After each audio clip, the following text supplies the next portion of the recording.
আসসালামু আলাইকুম সুপ্রিয় শিক্ষার্থীবৃন্দ, তোমরা চ্যানেলটি সাবস্ক্রাইব করে দিও। আজকের ভিডিওতে আমরা সপ্তম শ্রেণীর গণিত বিষয়ের দশম অধ্যায় নানা রকম আকৃতি মাপি এই অধ্যায়ের 214 পৃষ্ঠার 6 নং নিয়ে আলোচনা করব।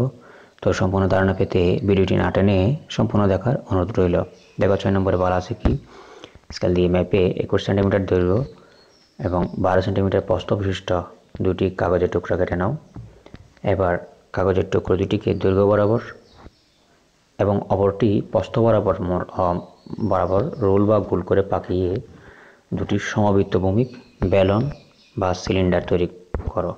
তাহলে প্রথম প্রশ্ন হচ্ছে, উভয় সিলিন্ডারের বক্রতলের ক্ষেত্রফল ও আয়তন নির্ণয় করতে হবে। তো আমরা বক্রতলের ক্ষেত্রফল এবং আয়তন নির্ণয় করব।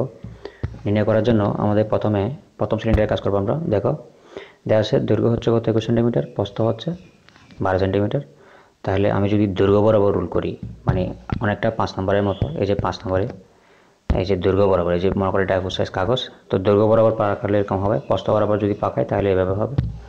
তাহলে দেখা যাক। তাহলে প্রথম সিলিন্ডারের ক্ষেত্রে দেখো, তাহলে যদি আমি দৈর্ঘ্য বরাবর রুল করি সেক্ষেত্রে সিলিন্ডারের উচ্চতা হবে 12 সেন্টিমিটার, পরিধি হবে 21 সেন্টিমিটার। তাহলে ব্যাস কত হবে? আমরা জানি ব্যাস সমান হচ্ছে পরিধিকে ফাই দ্বারা ভাগ করতে হয়, ঠিক আছে। পরিধি হচ্ছে 21কে ফাই দ্বারা ভাগ করব, ঠিক আছে। তাহলে ব্যাস পাওয়া যাচ্ছে। আচ্ছা, ব্যাসকে যদি আমি ব্যাসটাকে যদি 2 দিয়ে ভাগ করি তাহলে ব্যাসার্ধ পাওয়া যাবে। ব্যাসার্ধ আমরা আর, তাহলে আর সমান আমরা লিখবো এই যে ডিকে 2 দ্বারা ভাগ করব, ঠিক আছে। তো এখানে ডি এর মান লিখে দিব। এখন এই যে ডি এর মান হচ্ছে কত? 21/5। তোমরা জাস্ট এখানে এই যে এখানে 5 লিখে দিছি, 21/5, ঠিক আছে। ডি এর জায়গায় ডি এর মান লিখছি আর কি, এই যে ডি, তো ডি এর জায়গায় এই ডি এর মানটা লিখছি, ঠিক আছে। তো এখন আমরা কী করবো, ফাইয়ের মানটা লিখবো এখানে। ফাইয়ের মান হচ্ছে কত? 3.1416। তো 14 পর্যন্ত লিখবো আমরা জাস্ট। এরপর আমরা গুণ করে দিব, কেমন? এই যে এই দুইটা গুণ করবো, গুণ করে যদি আমি বড়টার সাথে ভাগ করি তাহলে পাওয়া যাবে কত? 3.34 সেন্টিমিটার। এটা হচ্ছে সিলিন্ডারের ব্যাসার্ধ, ঠিক আছে। তো আমরা এখন যেহেতু ব্যাসার্ধ পাই গেছি, এখন আমরা ক্ষেত্রফল বের করতে তার কোনো সমস্যা নাই, ঠিক আছে। ক্ষেত্রফল কী জানি আমরা? সিলিন্ডারের বক্রতলের ক্ষেত্রফল আমরা কী জানি?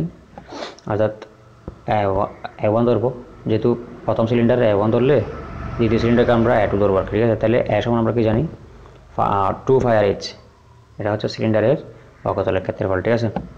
তো আমরা জাস্ট মানগুলো বসাবো। এই যে 2π, এই যে আর এর জায়গায় আর এর মানটা বসাইছি, এস এর জায়গায় এস এর মান বসাইছি, ঠিক আছে। এস হচ্ছে 12 মানে উচ্চতা।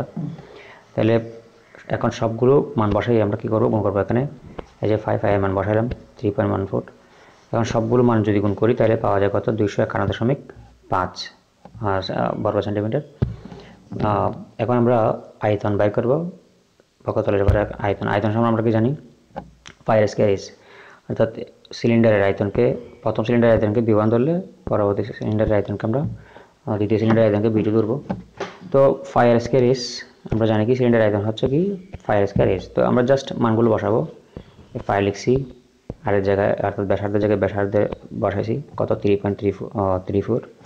আবার এইচ হচ্ছে উচ্চতা লিখলাম। এখন আমরা সবগুলো মান, এই যে সবগুলো মান গুণ করবো। এখানে ফাইয়ের মান লেখা হয়েছে 3.14। আমরা সবগুলো মান যদি গুণ করি তাহলে পাওয়া যায় কত? 421.5 ঘন সেন্টিমিটার, ঠিক আছে। তো এখন আমরা সিলিন্ডার 2 এর বক্রতলের ক্ষেত্রফল এবং আয়তন বের করব। দেখো সিলিন্ডার 2 এর মধ্যে দৈর্ঘ্য একই, দৈর্ঘ্য হচ্ছে 21 সেন্টিমিটার, প্রস্থ হচ্ছে 12 সেন্টিমিটার। তো ওইটা মানে সিলিন্ডার একে বানাইছিলাম আমরা দৈর্ঘ্য বরাবর, এটা পাকাইছিলাম, রোল করছিলাম। এখন আমরা প্রস্থ বরাবর রোল করব, মানে এই যে এইভাবে দেখো, এই যে এই কাগজটা আমরা সিলিন্ডার একে এরকম করে পাকাইছিলাম গোল করে। এখন আমরা জাস্ট এই যে প্রস্থ বরাবর রোল করব। প্রস্থ বরাবর রোল করলে দৈর্ঘ্য, উচ্চতা এবং পরিধি কত হবে আমরা দেখি। যদি আমরা প্রস্থ বরাবর রোল করি, এই যে প্রস্থ বরাবর, তখন উচ্চতা হবে 21 সেন্টিমিটার এবং পরিধি হবে 12 সেন্টিমিটার, ঠিক আছে। তাহলে আমরা ব্যাস বের করব। ডি হচ্ছে ব্যাস। তাহলে ব্যাস বের করতে হলে আমরা কি করব? পরিধিকে ফাই দ্বারা ভাগ করব।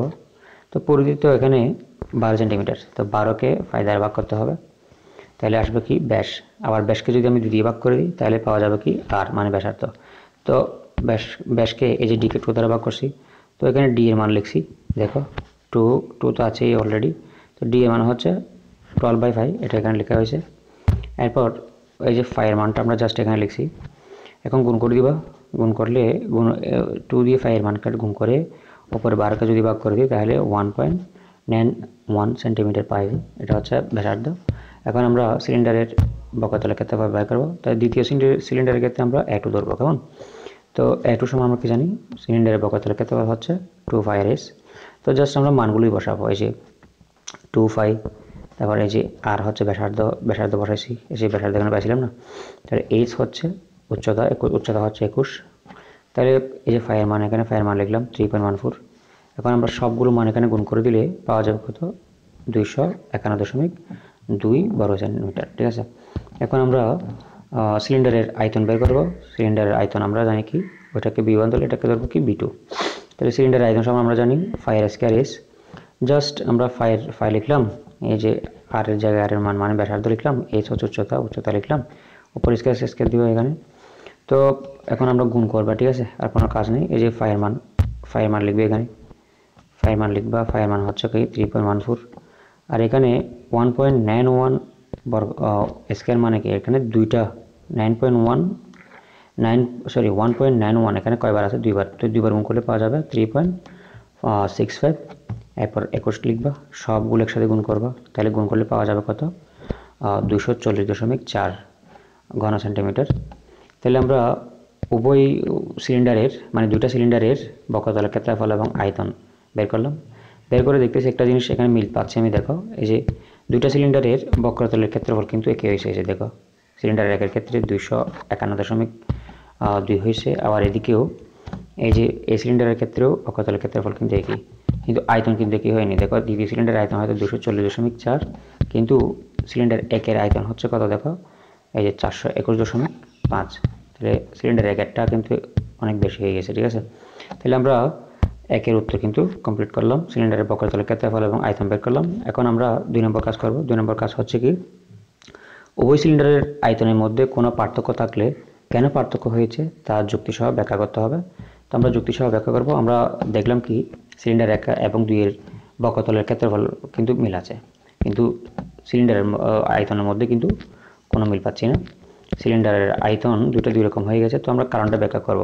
পার্থক্য হচ্ছে, উভয় সিলিন্ডারের বক্রতলের ক্ষেত্রফল সমান হলেও তাদের আয়তনের মধ্যে পার্থক্য রয়েছে, কারণ সিলিন্ডারের আয়তন বি নির্ভর করে তাদের ব্যাসার্ধ গুণফল এবং উচ্চতা এইচ এর গুণফলের উপর, ঠিক আছে। অর্থাৎ ব্যাসার্ধের বর্গফল এবং উচ্চতার গুণফলের উপর নির্ভর করে, যা ভিন্ন ভিন্ন মান হওয়ার ফলে একটি আয়তন অন্যের চেয়ে কী হয়, বড় হয় বা ছোট হতে পারে। তো এখানে সার সংখ্যা দিয়ে আছে, তোমরা একটু দেখে নিবা। দেখো সিলিন্ডার 1 এর ক্ষেত্রে এবং 2 এর ক্ষেত্রে কিন্তু এই যে বক্রতলের ক্ষেত্রফল কিন্তু মিল আছে 251.2 বর্গ সেন্টিমিটার, কিন্তু আয়তনের মধ্যে কিন্তু মিল নেই। আয়তন দেখো কত, প্রথম সিলিন্ডার হচ্ছে কত 421.5 ঘন সেন্টিমিটার, সিলিন্ডার 2 হচ্ছে 440.4 ঘন সেন্টিমিটার। তার মানে সিলিন্ডার 1 এর আয়তন হচ্ছে 2 এর চেয়ে অনেক ছোট, ঠিক আছে। তো ভিউয়ার্স, পরবর্তীতে আমি এর 7 নং নিয়ে আলোচনা করব। তো পরীক্ষা সংক্রান্ত আপডেট পেতে চ্যানেলটি সাবস্ক্রাইব করে বেল বাটনটি অন করে দিবা। দেখা হবে পরের ভিডিওতে, সে পর্যন্ত ভালো থাকবে, ধন্যবাদ।